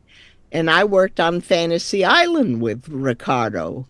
And he comes up to me and says, "Hello, Leslie." I mean, this is a movie star from the 40s and 50s. Wow. Before Fantasy Island, and the man remembers my name. I mean, then later, well, during the day, they're saying Leslie to the set, and they meant Leslie Nielsen, and they finally get my stunned, and they say Leslie to the set, and Leslie Nielsen walks up to me and he goes, "Leslie, that's a nice sounding name." and I wish I could have thought of a snappy comeback, but I all I could say was, "I think so, Leslie." Who was the best, or who did you like the best that you've met actor wise? Who's one of your favorite actors who you've met? Well, I go back to Ricardo Montalban because I worked with him on different shows. I mean, he just was such a gentleman. I mean, and to have the memory of that he even worked with me, that he even knew my name. I just I just really like him. And then the most interesting thing is that he was Khan in the original Star Trek. Yes. So it's kind of three things. Wow. Yeah. Yeah, that's a lot. I said that about McAuley. He was a gentleman. So a lot of those shows I was growing watching. Oops, say that again. He was. A lot of those shows I grew up watching. So, I mean, do you have any memories from Police Squad? Well, that's okay. Are you saying Police Squad? Yes. Okay, no, I never worked on No, Police Squad. I only worked on Naked Gun. That's part of the police. Police. It's Naked Gun from the files of Police Squad. So, but you worked on. I only worked on the movie. Yeah. I didn't work on the television show. And you worked on MASH. I worked on MASH. That again. I was in the crutch race. I really could have beat Loretta Swift, but hey, the script said that she wins the race, so I had to hold back and let her win. Then also I was the piggyback ride. I was on top of a stuntman. I was not on top of one of the actors, and we fall down. But the interesting thing, it was lunchtime, and I'm sitting by myself because I didn't know anyone on the set. And number one rule is you don't go up to actors and introduce yourself or talk to them. Yeah. You don't know if they're studying a script, if they're being in character or anything like that. So I'm sitting by myself, and I hear this voice say, "Can I have lunch with you?"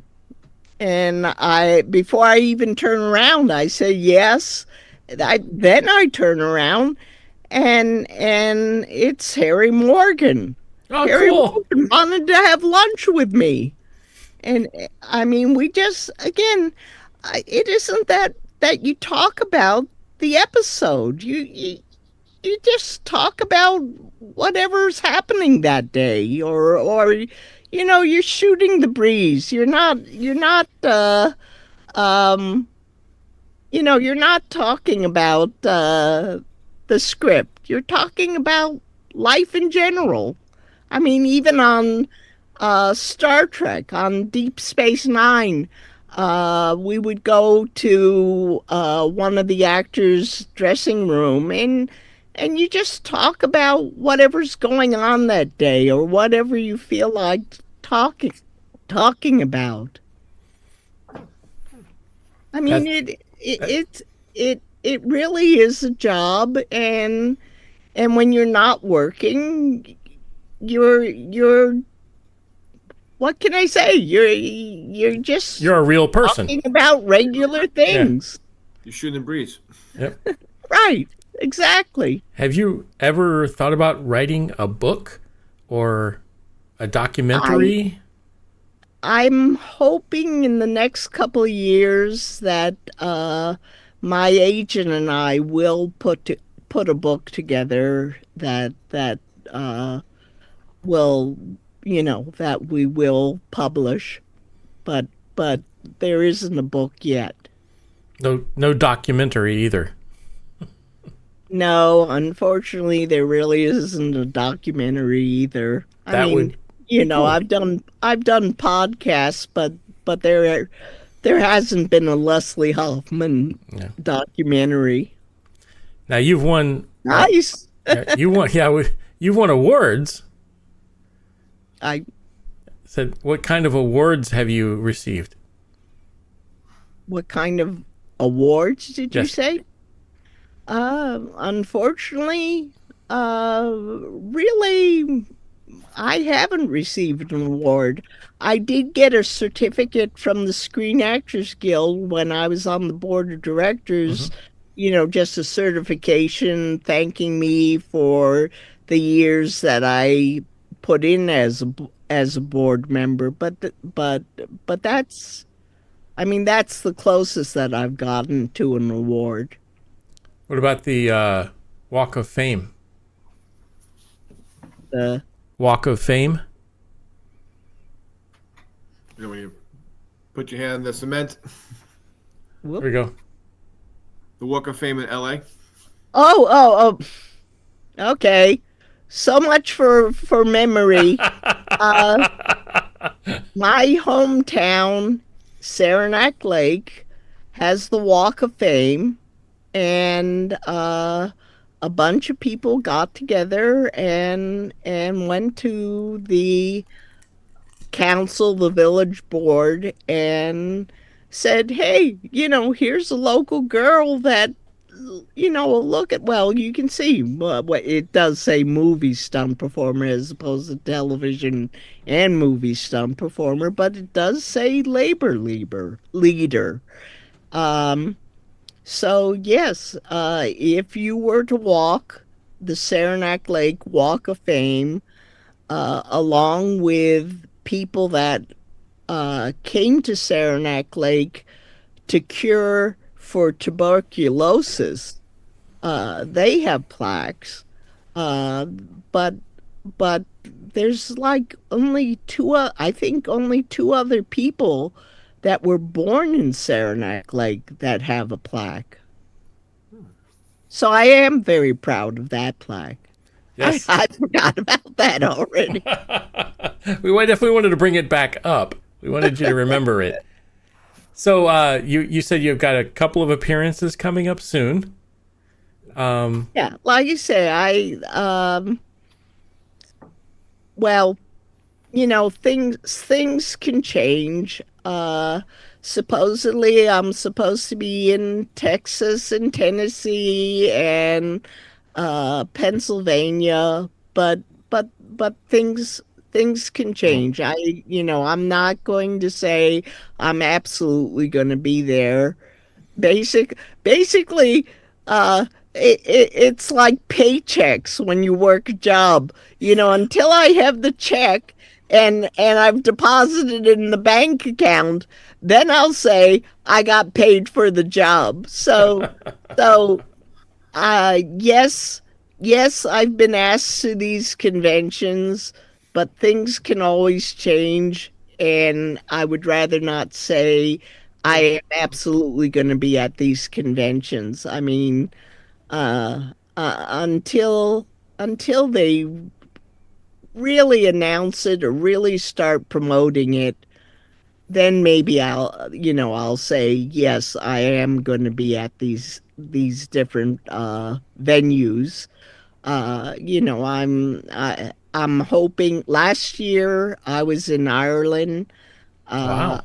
hoping to go across the ocean possibly and be in a convention, but again, it's not signed. No one said yes yet. I mean, it's more of a wish that I hope that they will invite me. Well, we look forward to seeing you at conventions. We'll keep our eyes out for it. And we definitely want you to come back on when you get a book lined up, or that would be fantastic to see a book. I think you have a really interesting life story. Oh, And thank you. I think you've done a lot for the industry that probably isn't recognized. We do recognize quite a bit of people that are behind the scenes more than we should recognize people that are behind the scenes more than the ones that are just in front of the camera. I think it's important that we recognize that you make the show exciting. You are the thank ones. you. You and and other stunt people make the show. The action pieces of it. We want to watch that because of you. So thank you for what you have done, and we hope to have you back on again. And what's that, John? Help make the scenes that we Yeah. don't talk about. I wouldn't. I'm not going to fall off a horse. I would hurt. A lot of things that would hurt too bad. But once again, we really appreciate you coming on. Thank you, John, for setting this up. And Thank you. I really appreciate you putting me up with Oh. It's fine. But it is. So, as we always say, it is the fans that fuel the fleet and the people behind the cameras that can fuel the fans. So thank you so much for being on. And here's to you. Well, thank you for Fans fuel the having fleet. me on. Take care. I don't. Okay. We can pretend that I have. There we go. Take care. So here's to you.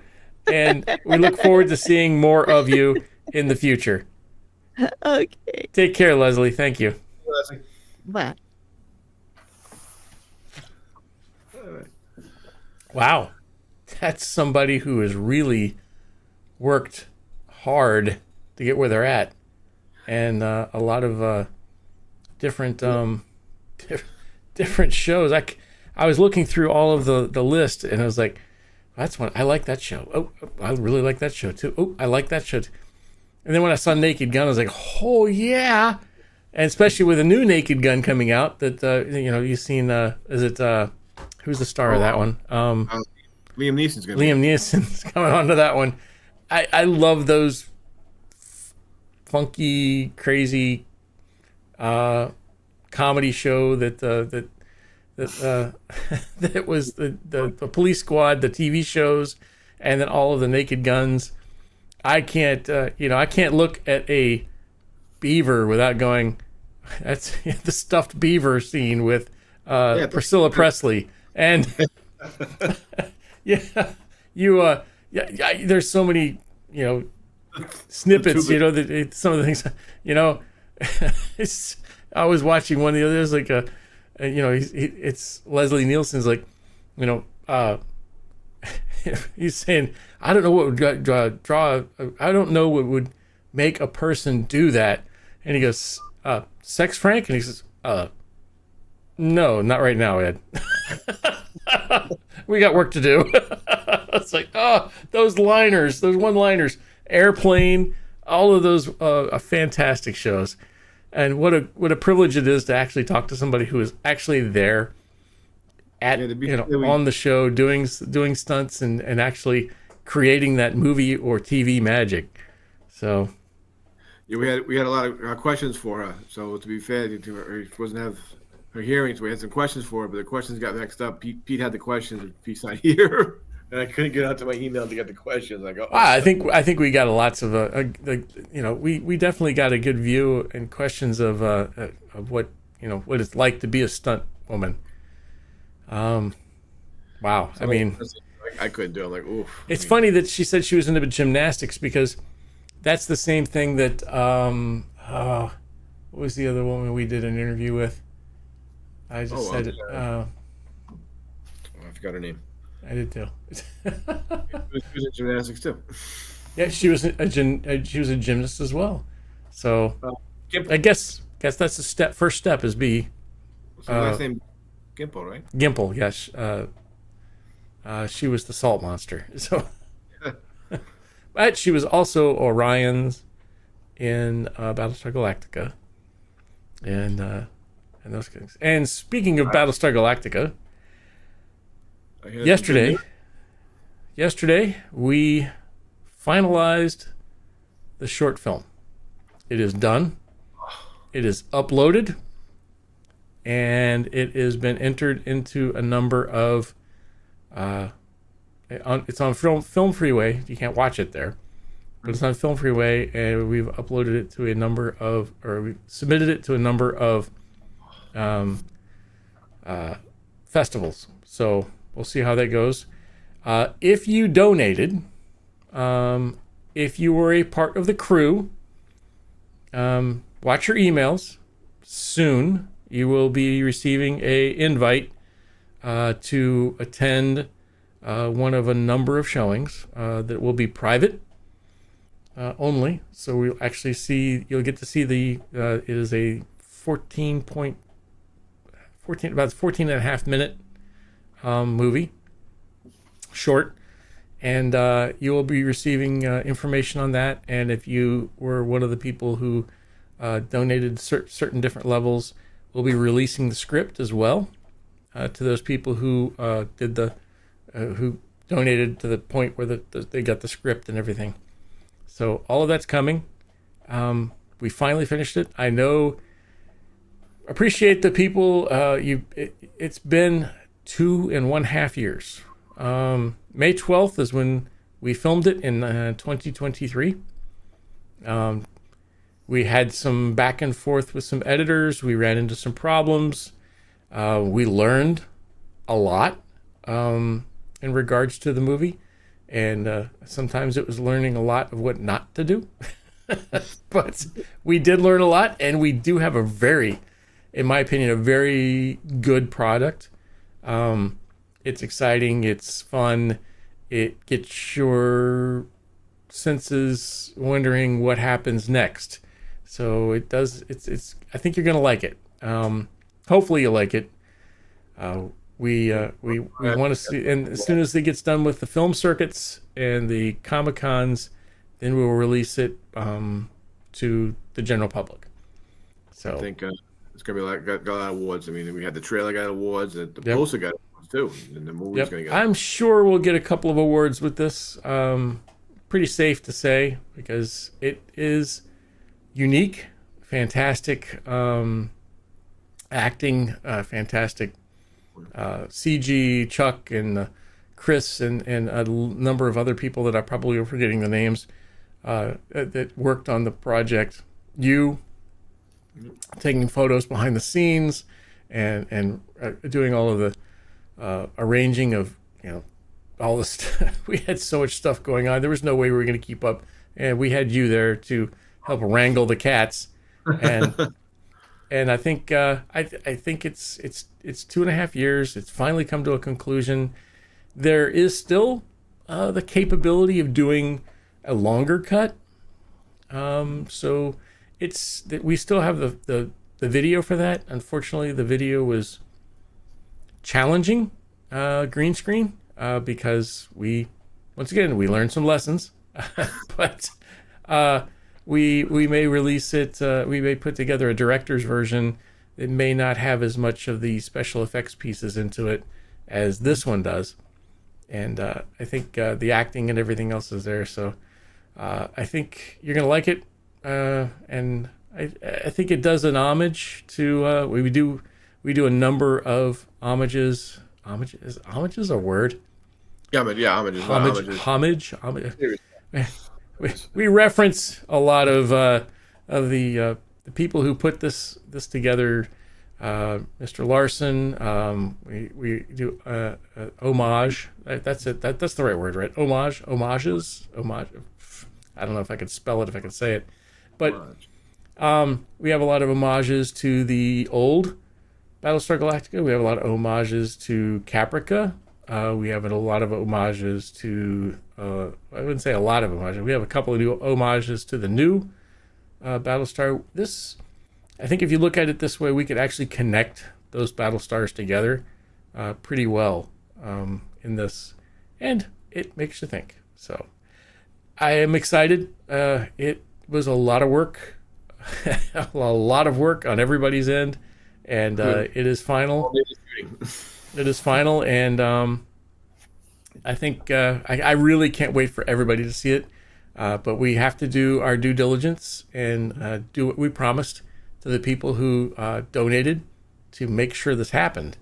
So the actors and the actresses and is the producers and the people behind the scenes and all of the cast and crew, keep an eye open for the invites, because we'll do a couple, because I know some, we're not going to meet everybody's schedule.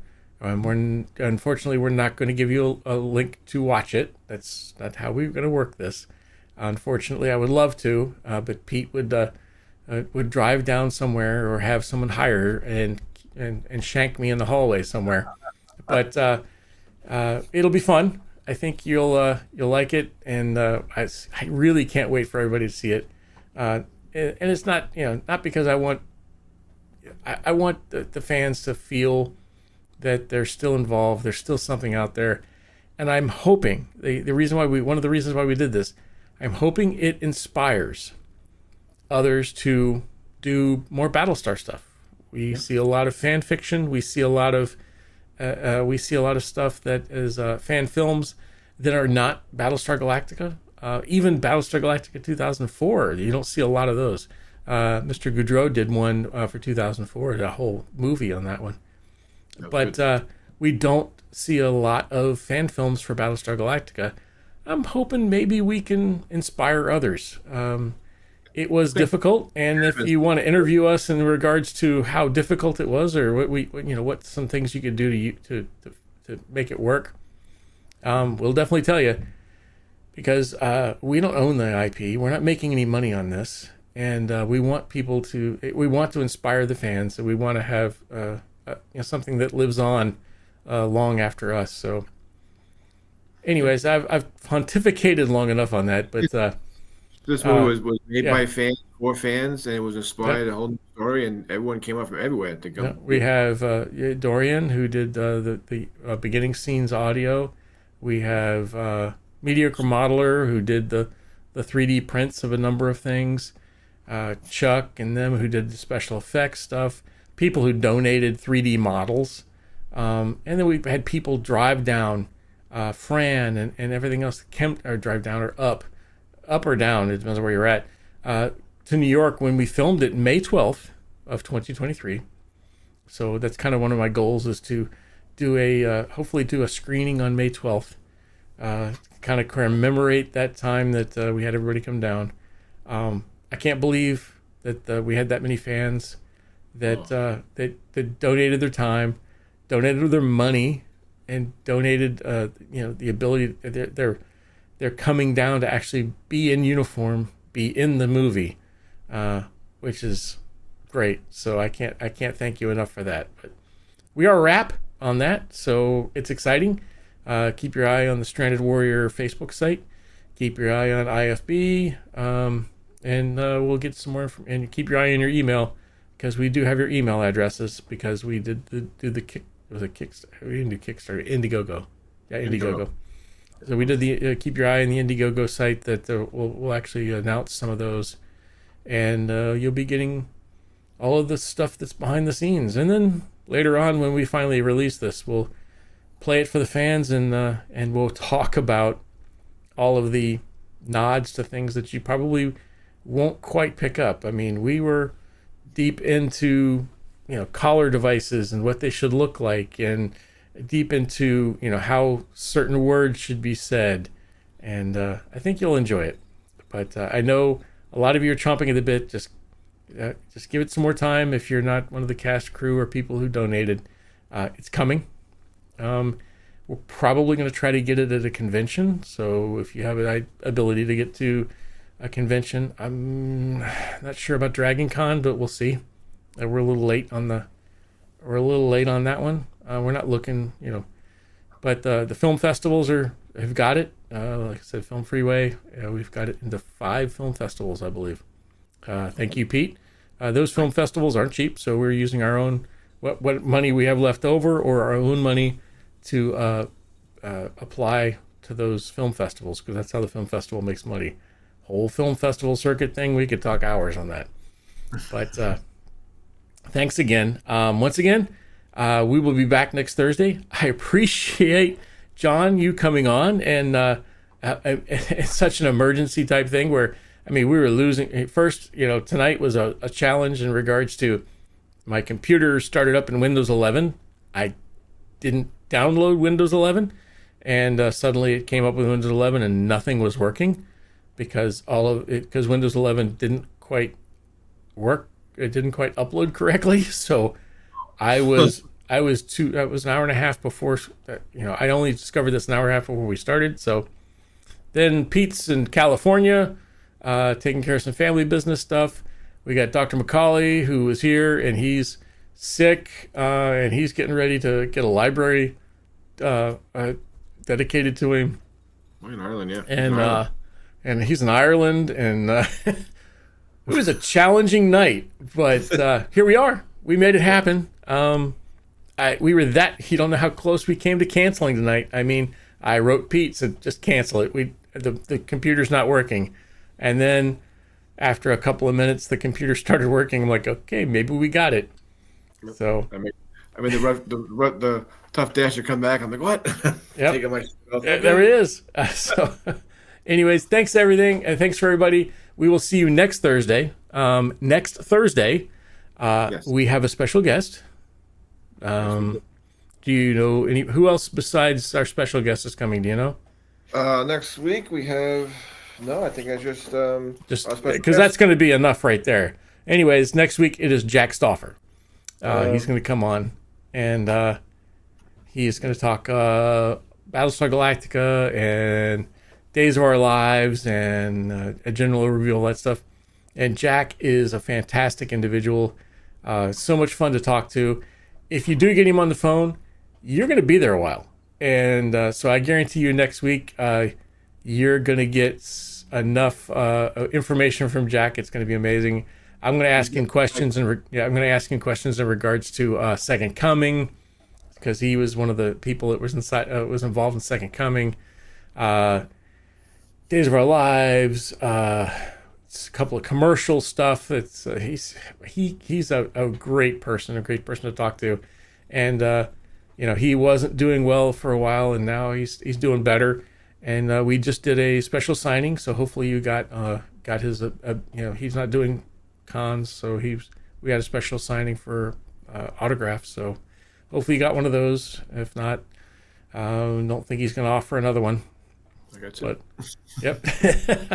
Actually, I have one too. I have 2 as well. So one of those might come up for a prize at some Battlestar Galactica. I don't know, some Battlestar Galactica quiz contest, or what word am I looking for? Special event. Special event. There we go. So, or I might actually also donate one to Dragon Con for the auction. So that's what I was going to do too. Yeah. I got 2. So anyways, we've talked long enough. It is now 10:10 and Thursday, and we will be back next Thursday. Don't miss us. Make sure you smash the likes and the thumbs up, and everything else. Share this. That's another thing that's important. Put this on your timeline. Share it out. Once again, we're not here to make money. We're just here to get the information out. We're here to honor the fans. We're here to honor those people that were behind the camera and honor those people that are in front of the camera as well. We want to build our fandom. We don't want to destroy it. We want to have people involved. And the only way to get people involved is to keep them informed, and that's what we're here for in regards to Interfleet Broadcasting. So, once again, here's to you, because the fans feel the fleet. And we will see you next Thursday. Same bat channel, same bat place, and same bat time. Wow, we can say that one too. See you next week. All right, guys.